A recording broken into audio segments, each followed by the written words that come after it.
back down to the van. Are you going to see if Mr. Leonard can help us with it?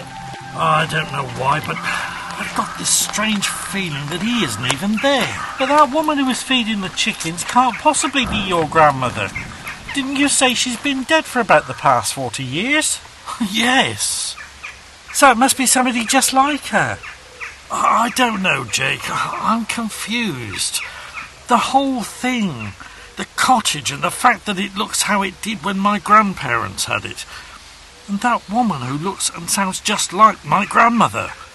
It's all very weird. Right, well, what are we going to do about the van? I'm just going to phone Arlene.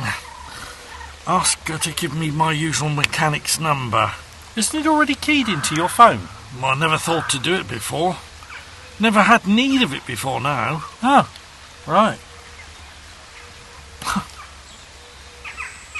I can't get anything. It seems like my phone's dead. Well, perhaps this is just a bad signal area. Well, it never used to be. I'll try again. No, nothing. Not even voicemail. Absolutely no signal. Are there any local garages that we could walk to and get help?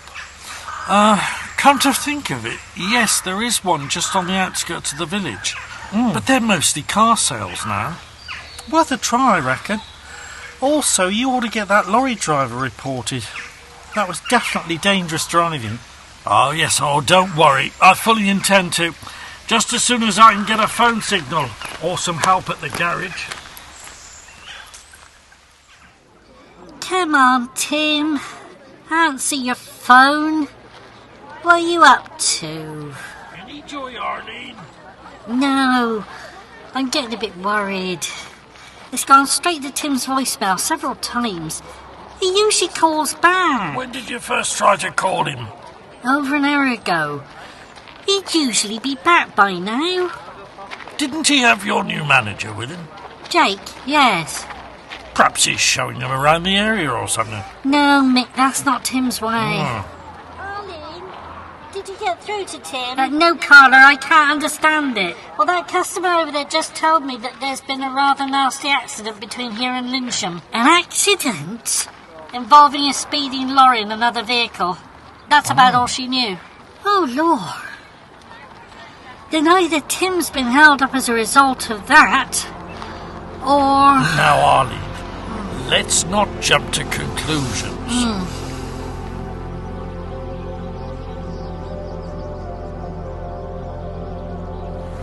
Blimey, you don't see many garages like this one anymore.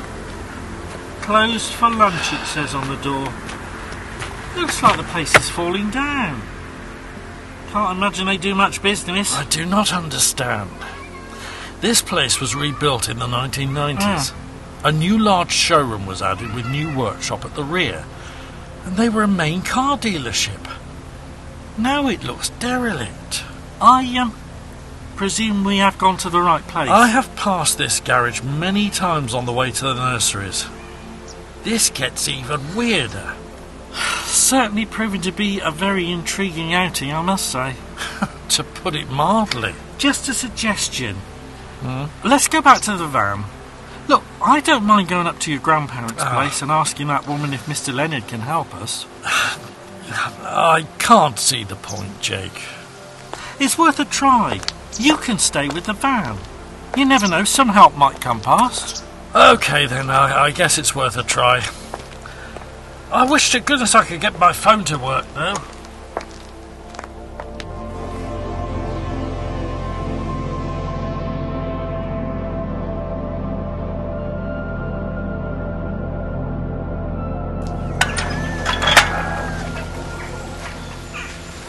Hello? Anyone around? Mr. Leonard? Mrs. Leonard? Are you about? I'm just going down the village shop, Len. Do you want your usual cigars? Are you Mrs. Leonard? Oh, you made me jump. What do you want? I'm looking for Mr. Leonard. I believe he's a car mechanic. Oh, no, young man. My husband's name is Len.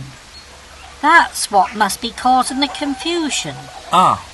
Peter Leonard is a mechanic and he lives in one of those new estate houses down in the village itself, near the White Lion pub. Oh, I see. He does work at the village garage, though. He's a very nice young man and a good mechanic. Have you got trouble with your car, then? Oh, it's our company van. It was hit off the road by a lorry earlier on, and we need help retrieving it from the ditch. Oh dear, I'm sorry to hear that. Well, you try down at the garage, although they do close for lunch. Well, thank you, Mrs. Barton. Elsie Barton. Ah. Funny you should mention Mr. Leonard, actually, as he's often hinted to my husband and me that he'd like to buy our cottage one day. Oh, if he did, he'd no doubt modernise it. Oh, wow.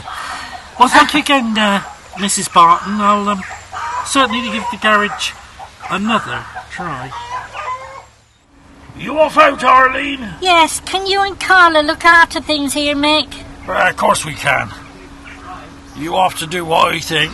I'm going in search of Tim and Jake. They've been gone for far too long. I'm worried sick. I still can't get through to Tim on the phone. OK, well, you go safely. Don't want you ending up in another road accident. Don't you worry.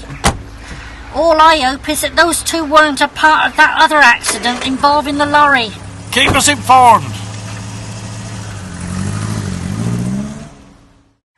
Tim, I thought you were going to stay with the van. Yes, well... Look, I've got something to tell. This gets even more amazing. Jake. I spoke to that woman, And? I asked her if she was Mrs. Leonard, and she told me that she was Elsie Barton. My grandmother. Her name was Elsie Barton. Ah, And did she tell you what my grandfather's name was? yes, Len. Oh, my God. What the hell is going on around here? Tim, you don't look very well, and I best warn you that she's about to come down the hill to go to the village shop, so you'll see her. And I've got something to tell you, Jake. The van. It's completely disappeared. What? No idea how or by whom. But the van is nowhere to be seen.